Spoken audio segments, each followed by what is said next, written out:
मेरी एक कविता मन मारती गृहिणी। बहुत दिनों बाद एक गृहिणी ने आईने में खुद को गौर से देखा। फिर सोचा, क्यों ना आज मैं अपना रूप रंग संवार लूं, बिगड़ी दशा अपनी जरा सी सुधार लूं।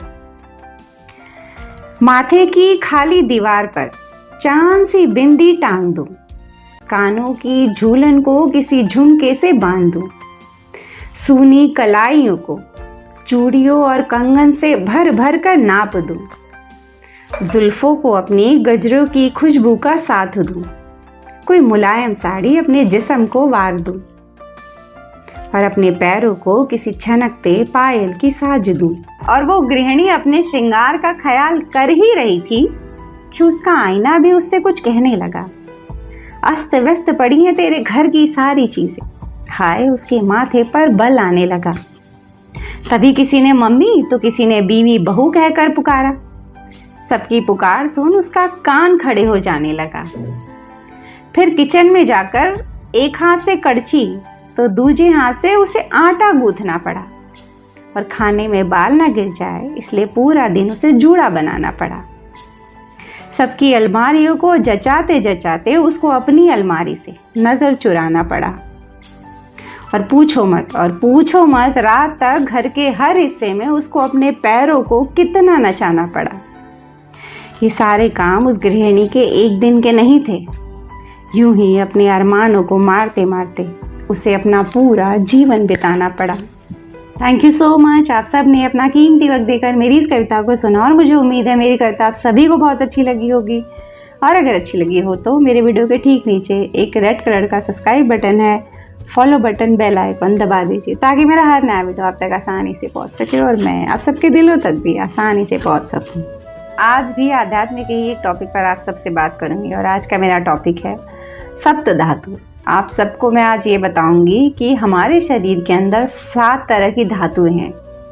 इनके नाम आप सुनोगे तो आपको अंदाज़ा हो जाएगा। तो देखिए, सप्त धातु में जो पहला है वो है रस, दूसरा है रक्त, तीसरा जो है वो है मांस, फिर मेद, फिर अस्थि, फिर मज्जा और लास्ट में शुक्र। ये 7 जो है 7 धातुएं हैं हमारे शरीर के अंदर। और धातु का अर्थ क्या होता है? देखिए, धातु का अर्थ होता है धारण करना, जिसे शरीर ने हमारे धारण किया है इन सप्त जो है धातुओं को। ठीक है, अब जब आप देखिए खाना खाते हो, अब ये धातुएं बनती कैसे हैं? जब आप देखिए खाना खाते हो तो खाना जो है 2 भाग में बंट जाता है, एक तो उसका सार और दूसरा मल।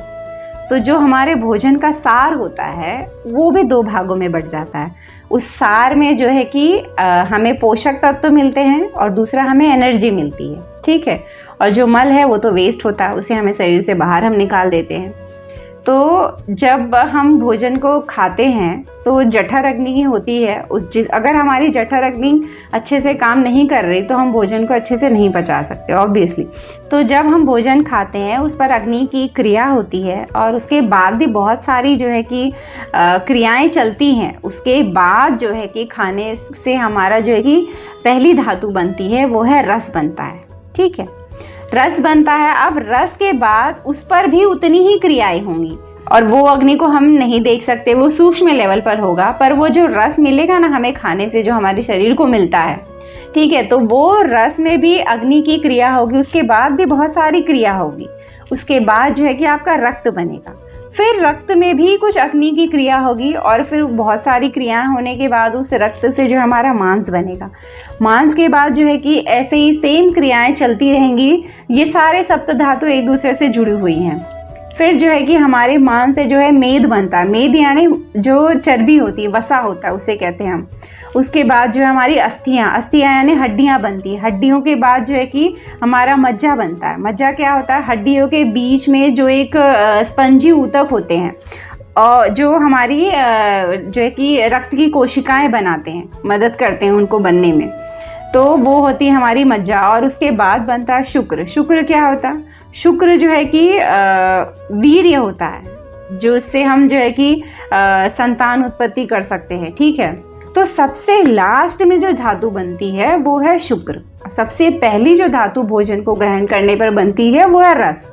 रस देखिए लिक्विड फॉर्म में, यूँ समझिए कि हमारे शरीर में बहुत कुछ जो है कि तरल पदार्थ भी है, तो वो रस ही है। और आप सबको ये पता होगा कि इन सप्त धातुओं में हर धातु की अपनी एक इम्पॉर्टेंस है, ठीक है। इन पे एक संतुलन है, क्योंकि देखिए आपने अगर भोजन को चबा कर नहीं खाया तो जो है कि उसमें बहुत ज़्यादा फिर मल निकलेगा, वेस्ट हो जाएगा, और पोषक तत्व और जो ऊर्जा हमारे शरीर को मिलनी है वो कम मात्रा में मिलेगी। अब वो कम मात्रा में मिलेगी तो फिर उससे आपका रस जो बनेगा वो धातु भी कम बनेगा, फिर उससे जो कि आगे की जो क्रियाएँ हैं वो भी कम होती जाएंगी। देखिए बच्चा अगर छोटा है, अगर उसके खाने पीने पर जो है कि आप बहुत अच्छा ध्यान देते हैं हम, तो देखिए वो हष्ट पुष्ट जो है कि उसकी वयस्क होता है, जब वो बड़ा हो जाएगा तो उसकी हष्ट पुष्ट शरीर हो जाती है। पर अगर एक बच्चे के खाने पीने पर ध्यान ना दिया जाए तो ऑब्वियस है कि उसकी हड्डियां जो इतनी विकसित नहीं होंगी, उसकी हाइट कम रह जाएगी, तो ये बातें हो सकती हैं। तो उसके लिए हमें बचपन से ही बच्चे के खाने पीने पर ध्यान देना चाहिए। और ऐसा नहीं कि खाना सिर्फ बच्चों को खिला दिया तो फिर आप बेफिक्र हो जाइए कि पेट तो भर दिया मैंने, नहीं। सबसे बड़ा स्टेप ये है कि ये ध्यान देना कि बच्चा उस खाने को जो है कि कूच रहा है या नहीं, ये बहुत ज़रूरी है। क्योंकि ज़्यादातर बच्चे जो है खाने को बस गटकते रहते हैं, वो बिना कूचे जो है कि घोट जाते हैं। मोस्टली दाल चावल जब बच्चों को आप खिलाएंगे, वो चावल को कूचते ही नहीं, बस सीधे पेट में डाल देते हैं, तो फिर ऑब्वियसली उस खाने में जो है कि रस बहुत कम बनेगा। रस कम बना तो बाकी सारे जो पीछे के जो धातुएं हैं वो तो कम ही बनने वाली है ना हमारे शरीर में। आजकल लोग स्लिम ट्रिम दिखने के चक्कर में जो है कि अपने शरीर पर जो है कि चर्बी नहीं रखते, फैट नहीं रखते, लेकिन कुछ मात्रा में फैट हर एक की बॉडी में होना बहुत ज़रूरी है। क्योंकि ये जो फैट आप थोड़ी बहुत रखोगे अपने शरीर पर ना, तो वो कब काम आती है, जब मान लीजिए आप कहीं घूमने निकल गए, आपको पूरे दिन खाना नहीं मिला, उस वक्त आपके जो फैट है शरीर की वो काम करती है। तो फैट होना ज़रूरी है, बहुत ज़्यादा नहीं। मैं ये नहीं कह रही कि आप अपने शरीर पे फैट रखें तो बहुत ज़्यादा मोटे हो जाए, नहीं। आप थोड़ी फैट ज़रूर रखिए। एकदम से स्लिम ट्रिम होना उनके लिए सही है जिनको ऑर्डर देते हैं वो तुरंत खाना उनके सामने आ जाए, दिन के 10-12 नौकर घूम रहे हैं 24 घंटे उनके आसपास, उनके लिए जो है स्लिम ट्रिम रहना ज़रूरी है। बट हम आम लोगों के लिए ये जो है कि ये रूल्स अप्लाई नहीं होते कि हमें भी स्लिम ट्रिम रहना है, ठीक है। हमें हमारे शरीर पे फैट रखनी है, बहुत ज़रूरी है ये। क्योंकि देखिए हो सकता है आप कहीं बाहर निकले, आपको खाना ना मिले, या आपकी तबीयत जब ख़राब होती है। सबसे ज़्यादा फैट का काम तब होता है जब हमारी तबीयत ख़राब होती है, जब हमें खाना अच्छा नहीं लगता, हम खाना नहीं खाते, तब ये शरीर कैसे जो है कि अपना पोषण करती है। यही हमारी फैट है, वो जब बर्न होती है जिससे हमारा शरीर जो है फिर भी चलता रहता है। कई बार देखिए आप बीमार पड़ते हो तो 4-4, 5-5 दिन आपसे खाना नहीं खाया जाता, फिर ये शरीर कैसे एक्टिव है, कैसे मूवमेंट कर रही है, तब हमारी ये फैट काम आती है। इसलिए फैट बॉडी में होनी बहुत ज़रूरी है। देखिए अस्थि के बारे में बात करते हैं, हड्डियों के बारे में मैं ये कहूँगी कि ये जो है कि आपके खान पान पर ही डिपेंड करता है। अगर कोई लड़का जो है बहुत हाइटेड है तो ऑब्वियसली उसके ने अपने खान पीने पर बहुत ध्यान दिया है, तभी उसकी हाइट बहुत बढ़ गई। हाँ, कुछ जीन्स भी होते हैं, हो सकता है उस वजह से आपकी जो है कि कद काठी ना बढ़े, बट आपकी हड्डियाँ मजबूत होंगी ज़रूर। अगर आपने खाना पीना अच्छा खाया, हो सकता है आपको बाप दादा जो जीन्स मिल गए शरीर में, आपकी हाइट ना बढ़े, बट अगर आपने खाना पीना अच्छे से खाया तो आपकी हड्डियाँ मजबूत रहेंगी। और उसके बाद सबसे लास्ट जो धातु है, मैं उस पर ऑब्वियसली आप सबसे बात करूंगी, जो शुक्र धातु है, जो वीर्य है हमारा, जो हम अपने मज़े के लिए बहुत सारे वीर्य को अपने जीवन पर्यंत जो है कि वेस्ट करते जाते हैं, बेकार करते जाते हैं, यूं ही बर्बाद करते रहते हैं। तो आप खुद सोचिए, जो ये धातु है वो 6 सप्त धातु के बनने के बाद बनती है, यानी सबसे लास्ट में जो है हमारा वीर्य बनता है। हमारे अध्यात्म में कहा गया है ब्रह्मचर्य की अपनी एक शक्ति है। अगर आप अपने बच्चों को बचपन से समझाना सिखाना शुरू करते हैं ब्रह्मचर्य क्या है, ये ब्रह्मचर्य कोई बहुत बड़ी जो है कि बोलते हैं ना परीक्षा नहीं है कि बच्चा पास नहीं कर सकता। आप अगर उस बच्चे को बचपन से समझाते जाएंगे कि देखिए ब्रह्मचर्य का ये फ़ायदा है, और अगर आपने अपने वीर्य को जो है शरीर से निकाला तो उससे जो साइड इफ़ेक्ट होने वाले हैं आप पहले से जो है कि अपने बच्चों को बताते रहें उसके बारे में, ये एक आध्यात्मिक बल मिलेगा आपको। आपके शरीर के अंदर एक अलग ही फुर्ती होगी, एक अलग ही आपके चेहरे पर तेज होगा, आपका एक अपना अलग ऑरा होगा।